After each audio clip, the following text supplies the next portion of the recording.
I'll never forget the look the receptionist gave Medhat flicker of doubt, like she was trying to figure out if I was in the wrong place or just too broke to be taken seriously. I wasn't wearing designer anything, no flashy handbag, no jewelry, just a clean white button-down, dark jeans, and sneakers. I blended in, intentionally.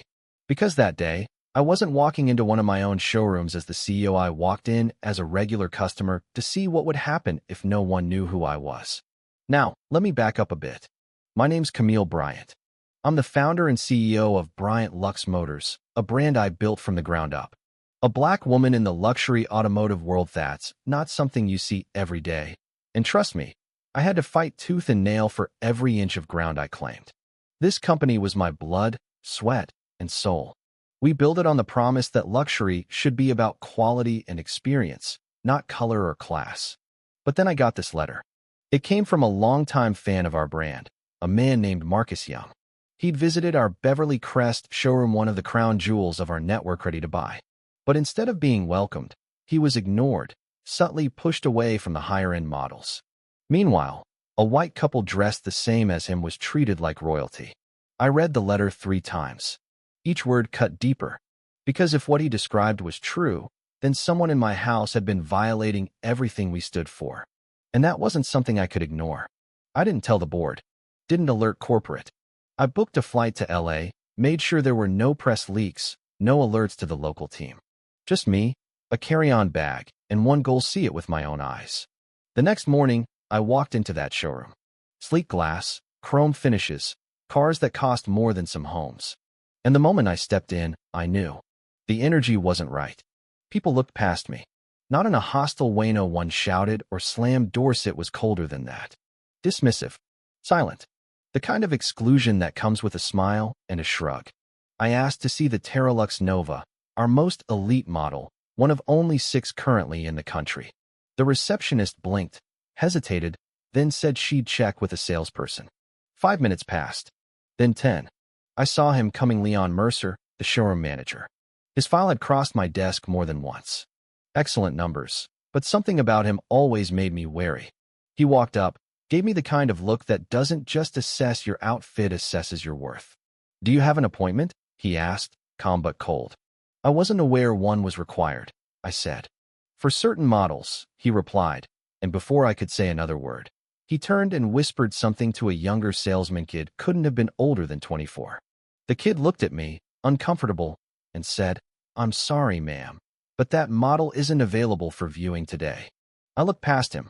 There it was, right behind the glass, spotless under showroom lights.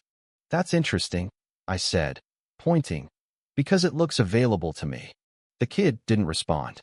Mercer smiled that thin corporate smile and said, "It's reserved for a client." I could have ended it right there. Dropped my name. Made him sweat. But that's not why I was there. I thanked them, walked to the lounge, and sat. For an hour, I watched every customer who came through those doors. And I saw it clear as day. White clients greeted within seconds. Offered drinks. Handed brochures. Invited to test drives. Black clients ignored, redirected, told certain models were unavailable. It wasn't random. It was deliberate. And there was one person who stood out. Her name tag said Elena Ruiz. She was different. I noticed the way she hesitated when Mercer gave orders. She looked like she didn't belong, not because of how she dressed, but because her eyes said she was questioning everything. That mattered. I left without saying a word. Sat across the street in a cafe, ordered a coffee I didn't drink, and watched. That showroom kept running like a well-oiled machine of exclusion. And I knew. I couldn't just confront Mercer. I had to dismantle the system. I met with Elena the next evening, casual, quiet diner on West Pico. She was nervous, eyes darting, posture stiff. But she came. And that told me everything I needed to know. "I can't stay long," she said. "I'm not here to get you in trouble," I told her. "I just need to know if what I saw is standard practice."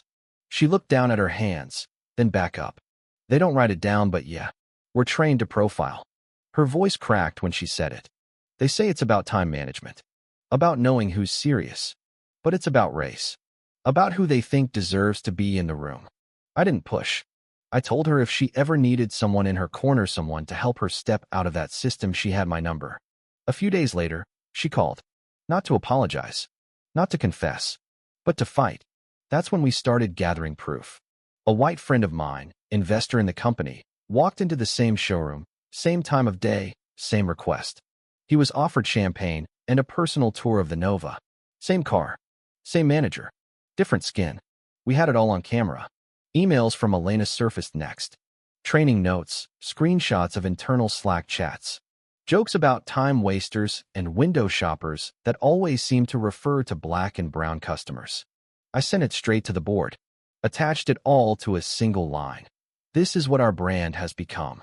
The board wavered. Some said we should handle it quietly, that going public would cause more damage than the discrimination itself. But I wasn't going to let this rot keep festering behind the curtain. So I called a press conference. I stood on that stage and laid it all out. No grandstanding. No fancy script. Just the truth. I showed the footage. Played the audio. And I said, luxury isn't luxury if it's built on exclusion. The fallout was instant. Media frenzy. Investor panic. Mercer was fired within 24 hours. The showroom was shut down temporarily. But that wasn't enough. I wanted a full review of every location. I wanted new training, new oversight, and real consequences. But not everyone was on board. A few board members tried to smear me. Said I was using race to consolidate power. Claimed I was tearing down what we built. I let them talk. Then I brought Elena onto the stage. She shared her story, what it cost her to speak up, what it felt like to pretend every day that nothing was wrong. She got a standing ovation. By the end of that week, we passed the most sweeping reform policy in our company's history. Elena now runs our internal ethics and training division. We've hired auditors from outside firms. And more than a few other luxury brands have quietly reached out, asking for guidance. And that showroom, the one where it all started, it's now the highest-rated location in customer satisfaction across all demographics. I still walk into dealerships unannounced. Still wear my jeans and sneakers. Not because I want to catch people off guard, but because I want to remind myself what this fight is really about. Not about names, or wealth, or power. It's about dignity. About who gets to be seen. And if you're wondering, yes, I still have that white button down. It's a little more wrinkled now, but every time I wear it, I remember the day I walked in invisible and came out unstoppable. So, what would you have done in my place? Would you have spoken up, stayed quiet, or tried to fix it from within? Drop your thoughts in the comments below, because this isn't just a story about cars. It's about every place where someone's told they don't belong. And maybe, just maybe, that's where the real change begins.